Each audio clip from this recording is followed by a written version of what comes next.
North Korean leader Kim Jong-un used a military exhibition for his first remarks on the United States since Donald Trump became president-elect, saying past negotiations confirmed what he called Washington's unchangeable hostility toward Pyongyang. Kim vowed to expand North Korea's nuclear capabilities without limit as the only way to counter external threats. Kim today is a decidedly different opponent for Trump than when they last met in 2019, says former State Department Asian Affairs official Evans Revere. Kim Jong-un believes he has a stronger hand, and I believe part of that stronger hand is his newfound relationship with the Russians. U.S. military officials say there are now more than 10,000 North Korean troops in Russia helping with its invasion of Ukraine. Russian Defense Minister Andrei Belousov was in Pyongyang last month, advancing a strategic partnership treaty that Belousov says reduces the risk of war on the Korean peninsula. NATO Secretary General Mark Rutte says that alliance is a challenge for the incoming Trump administration.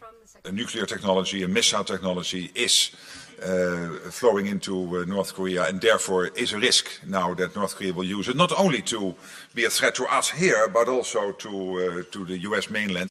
Together, Russia and North Korea threaten greater instability, says former U.S. National Intelligence Officer for North Korea, Sidney Seiler. This is becoming a military alliance with both near-term and longer-term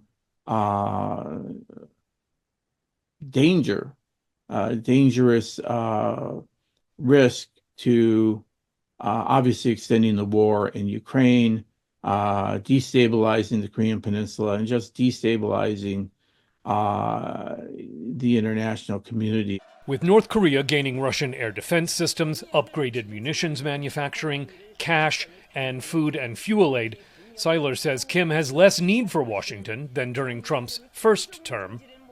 With all the things that Kim Jong-un is able to get from his new best friend, Vladimir Putin, why would he reach out to Donald Trump? In his first term, Trump worked with South Korean leaders to try to roll back North Korea's nuclear weapons program. In his second term, Trump will be dealing with a North Korea that has firmly closed the door on denuclearization, says Revere.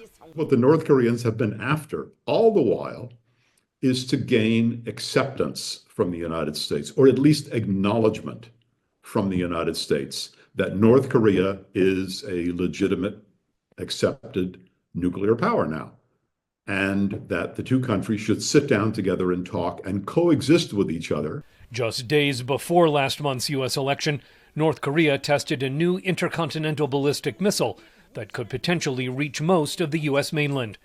For Young-gyo Kim, Scott Stearns, VOA News.